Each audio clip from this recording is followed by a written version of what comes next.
This is the Giraffes Don't Eat Steak podcast, a show that brings you marketing stories, tips, hints, and much more. A treat for those who want to succeed in business or marketers who just want to learn. So are you using LinkedIn, Alex?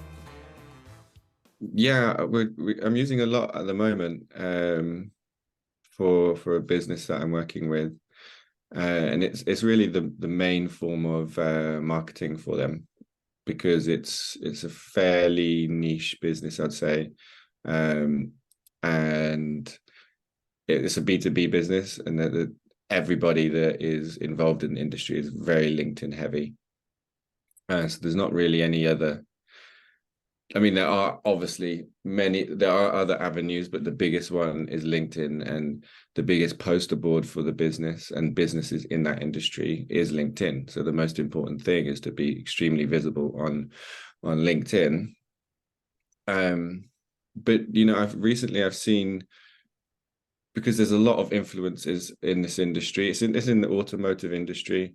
Okay. Um, and there's a lot of influences in that industry, but I've seen quite a few different techniques and tactics on LinkedIn that actually, to be honest, there hasn't been a right or wrong.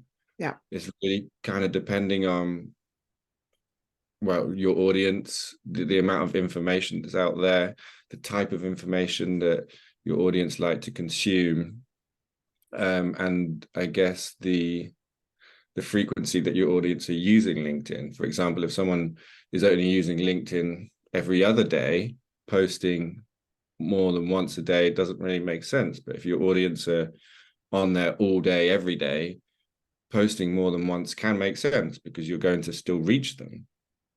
There's one guy in particular that I've been following, and to be honest, I didn't really think that this was a particularly sensible thing to do on LinkedIn, but he's posting 2-3 times a day. Yeah. And even with that, each post he's still getting, plus 200-300 likes, 40-50 comments on each post, which is a lot if you add it up over 2-3 posts a day, every day, all year. Yeah.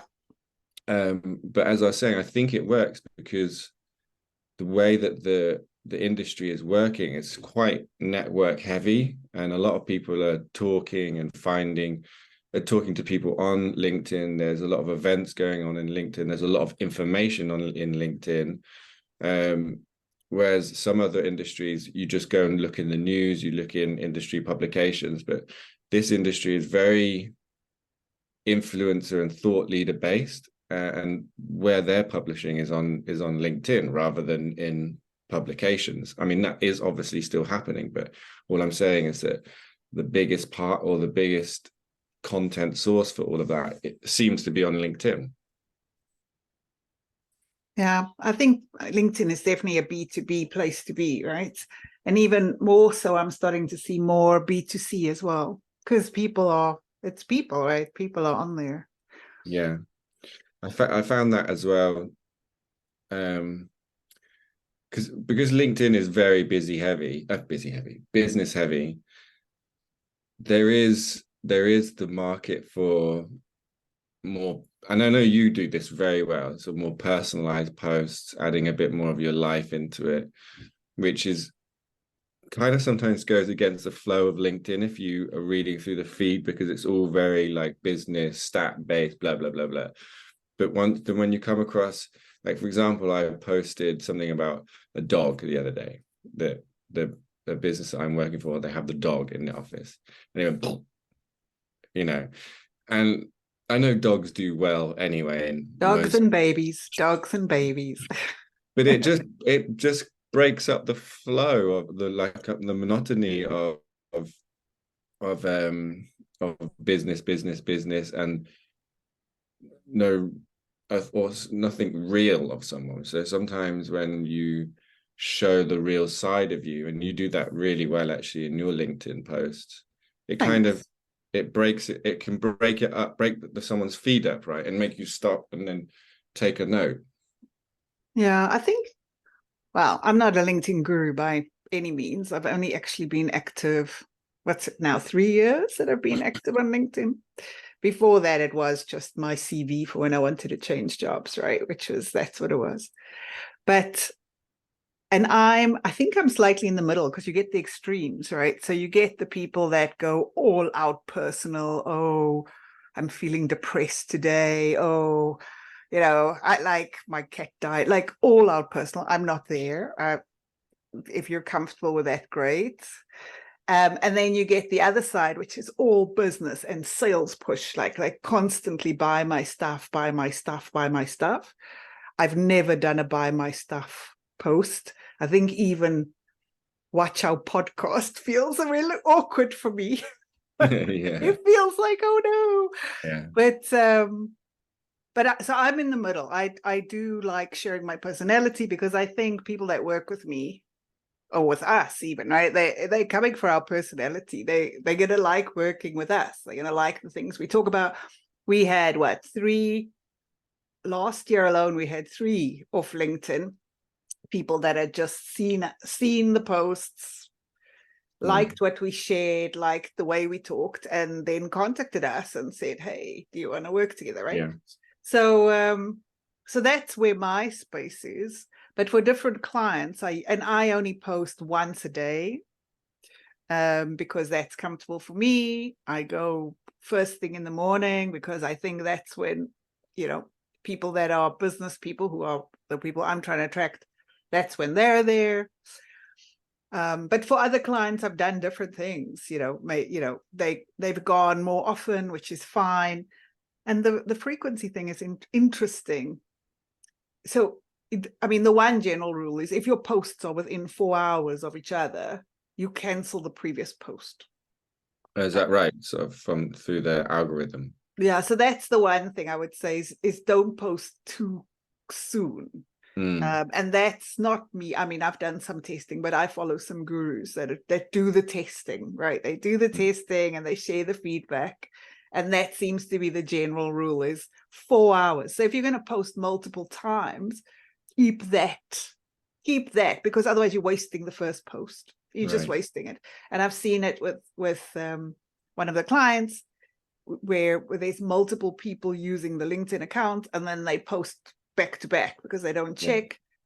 The first post is killed because each post needs to kind of gain a bit of traction, because it's like a domino effect, isn't it? Once one person likes it, sees it, the algorithm pushes it a little bit more. Exactly. And so you need that time for it to embed a little bit, and then as soon as the next one comes, someone likes it, then it's pushes that one back a bit, the previous one back a bit. No, exactly. And the algorithm will go, oh, that must have been a dud post. Let me start focusing on this new one. Yeah. So that's the one thing I would say. One of the gurus I follow suggests you post 4 times a day. Again, I'd say that's personality. That's not me personally. I can't. But some businesses, yes, that's the right thing. And I think the key to remember is it's not everyone seeing all 4 posts. And that's where we get stuck, right? We think it's one person that's going to be bombarded with these posts about you, and it's not. Each time you're going to have a different range of viewers, depending who's logged in, depending who's on, there's a whole lot of dependencies. So if you switch your mindset around, that it's not one person who's seeing you 4 times, you're extending who can see you, then it feels less. Yeah, especially actually if you're working worldwide. If for you, for example, when you're saying you're posting mostly in the morning, most people that we're working with and you're working with are in the UK, right? And South Africa. So mornings. Yeah. So it's the same. What's the time difference again? 1 hour. 1 hour to it. Yeah. That always bothers me, how it can be on the other side of the world, literally, but it's the same anyway. But for a business that is has lots of clients across Asia, Europe, America, then posting once in the morning is useless for some parts of the world, right? So exactly, that makes sense, posting 3-4 times a day. So you really just have to understand who your audience is and where they are, right? That's what everything comes down to, Alex. You have to understand your audience. Every single thing you do in marketing starts with that. What time is your audience logging in? And again, even if your audience is all UK, let's use that scenario. You're going to have some people who are going to be commuting on the train. So the mornings when they're on the train, that's when they're doing it. But other people working from home, maybe the mornings are busy with kids stuff or sleeping a bit late before they start their day, whatever it is. And maybe they use their lunchtime to do that. So it's really about focusing on your audience, or after work, right? When they're chilling in front of the TV with a glass of wine, maybe that's their LinkedIn time. That's true. So posting, 4 times or 3 times a day, you won't reach the same people unless somebody is on LinkedIn 24/7, just sitting there scrolling, which I'm sure there's somebody out there doing that. Maybe a catfish. Yeah, sure. Yeah, I'm sure there are people doing that. And for the, oh God, we could talk about LinkedIn for days, actually. There's so many things to talk about. There is. But I'll just try and stick to the posting frequency. And have you had any experience with, I can see what your answer will probably be, but have you had any seeing people who are posting across the weekends? Do you find like maybe B2C is better across the weekends, or B2B, or again, all depending on the audience, or it's all audience dependent for people? I've got lots of B2B clients who actually get better traction on weekends. Why? Because it's quieter, right? So it's quieter, there's less noise, so you have more chance of your post being visible. Because if you look at most people post during the week, be the Monday to Friday slot. So then on the weekends, you can get a lot more traction. I've got a friend actually who does sales training, really, really awesome at sales training. His best activities weekends, because people are out of the meetings, I've got stuff to do zone. It's a little bit more chilled, more relaxed, and they can actually take in stuff better. His target audience, right? And so his weekends works better for him. Okay. Yeah. But the other thing I want to say, and this, I've actually had this conversation recently with a client. If you don't feel like posting, don't, right? There's nothing worse than forced, especially if you're going down the more personal route. If you're using, and again, we need to talk about posting as a person versus posting as a company. I think that's also quite a good distinction. Yeah. But if you don't have any, she was like, oh, Erica, I just don't have anything to say today. So give it a skip. Okay, it's not the end of the world. The reason you post regularly is you train your audience to look out for you at a regular time, right? So they know, and algorithm, I guess, as well. And the algorithm. So they know that it's going to be coming. But if you have an off day, rather than some people post, I'm having an off day today, so this is my post. I think that's funny once, like, maybe once it's endearing, but if you're going to do that once a week, okay, maybe not so much anymore. Yeah. But skipping a day doesn't hurt. I've had busy days where I've gone to the end of the day and realized, I didn't get to my LinkedIn post today. And then maybe actually it causes more of a stir across your audience, because then they start messaging you. Well, are you okay? I didn't see a LinkedIn post from you today. Okay, I do actually have that. Are you a weekend user of just on a personal, just for you? Do you use LinkedIn at the weekend? I don't post on a weekend, but I do browse on a weekend. I browse LinkedIn quite a bit. And you know me, I'm a sucker for a great salesperson. So a great LinkedIn post can catch me anytime, but weekends are the times you're going to catch me, right? That's when I'm relaxed.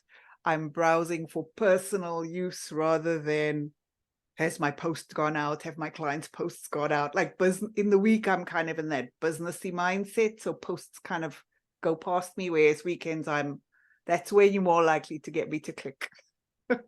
Yeah. But that's me, right? If I'm your target market, you should be trying to catch me on a weekend. Okay, noted. What about you? You definitely not a weekend LinkedIn No. browser. No. I'm a switch off from work completely kind of guy at the weekend. As soon as I put the pen down, the metaphorical pen down on a Friday, that's it. It doesn't get picked up again until Monday morning. Yeah. I'm So not like that's that. why it's important, right? Back to that core of all Yeah. marketing. Understand your target market. Yeah. Because for you, they're going to be wasting their time on a weekend. Complete waste of time. Well, I think honestly, we could talk about LinkedIn for days, and all we've just spent 20 minutes talking about posting frequency. So, But let's just cover quickly personal versus business posts, because I do get asked that question a lot. oh yeah, okay, Are sure. you posting as a business, or are you using the owner or the founder's personal profile? I'm actually doing both, but but the types of posts are very different. Yeah. The posts we're doing for the business focus around any kind of recruitment stuff that we're doing, any updates within the business, or if a new employee joins, then post about that. Post about job posts. We do stuff like weekly news roundups, what's been going on in the news that week. Kind of that's a lot. There's less of it's more focused just around the business. It's still not necessarily selling. Sometimes we do, and when we do blog posts, and it's like it's a platform to promote our blog posts and things like that. Whereas from the owner, who is really the face of the business and is the thought leader and is the reason people come to the business to buy, to work with, really. They're a lot more position him as a thought leader around his knowledge and experience within the industry. It's really just to elevate him, basically. That's what it is. So they're very, very different in style. And engagement differences? Oh, massive. The engagement on the business one is nothing compared to his. I think people are People buy from people, right? Yeah, LinkedIn is for people. Yeah, people buy from people. And the thing with the business is, they're trying to sell you something. It's kind of, you kind of know already. Like if you get even mail, right, that's got a logo on the front, it's a sales pitch. Like you just no, exactly. Yeah, it's not going to be something interesting that you really want to learn about, or it's a bill or it's a sales pitch. And it's the same of a business post. It's very rare that a business is not going to sell you, because especially now with the scraping tools or whatever, if you like a business post, the chances are they're going to grab soon after. Oh, you liked our post. Can we sell to you now, right? Yeah, exactly. It's I think it's just really good for the jobs and recruitment. It's good for recruitment, actually. Yeah, definitely for recruitment. Especially if it's just used as a shop front. Yeah. So people just doing some window shopping, they see that there's a job going for this business. Okay, let me see if this business is alive. One of the worst things you can do is as a prospect for a business, or if you're looking for a job, and then you go to their business page and it's been dead for 3 years, you think, oof, I'm not sure about that. But if it's active, even as a buyer, right? Even as a buyer, you just want to make sure it's valid, especially with all the catfish and scammers and all this kind of stuff around. You want to make sure it's valid, it's reputable, it's been around for a while. So a business page is really good. Keeping it active is really good. But yeah, definitely personal. If you have a key speaker, and again, I suppose it depends on the business. If you're a massive global business, it's a little bit harder you don't really want to elevate one person, but then maybe you want to elevate your sales force, right? So if you have your sales force, maybe they're the ones who start posting about why, again, why their solution or why you need the solution, not necessarily hardcore sales pitches, but the problem they solve. Yeah, I think the philosophy or the still works for a large company, like you're saying, but a different. I mean, you can still obviously do it for the top level, but I think the content changes as you go down slightly. The top level. What are you trying to achieve? Yeah. So if we did a big global multinational, the CEO there is probably trying to achieve brand awareness, credibility. Exactly. It's a whole different ballgame. He's not tracking sales, right? It's a very different strategy. And he doesn't want to be inundated with messages saying, I want to work with this, I want to partner with this, I've got this supplier, blah, blah. No, that's not at all. But like you said previously, those on the sales management level, they do. That's exactly what they want. No, exactly. So what did we cover, Alex? You need to understand your target market. And what we've just covered, you need to ask yourself, what do you want to achieve? What's the purpose of posting? And that's why if you have nothing to say, rather say nothing than something ob. Because I don't think don't post just to fill a space. Yeah, I agree. Yeah, I think as always, it's the audience. If there's one thing that you take away from it, is always remember who is your audience, where are they, what are they looking to consume, and you should be okay. And that's always our message. Cool. All right. Until the next, I'm sure we'll have another LinkedIn chat one day because there's a lot to talk about. So until then. That's it. Bye. That wraps up this episode of Giraffes Don't Eat Steak. Thanks for joining us. I hope you found value in our discussion and got some new ideas to apply to your own business. Tune in next week for another round of marketing insights and inspiration. If you enjoyed this episode, please leave us a review and subscribe on Apple Podcasts, Spotify, or wherever you listen to podcasts. We appreciate you listening. Catch you next time on Giraffes Don't Eat Steak.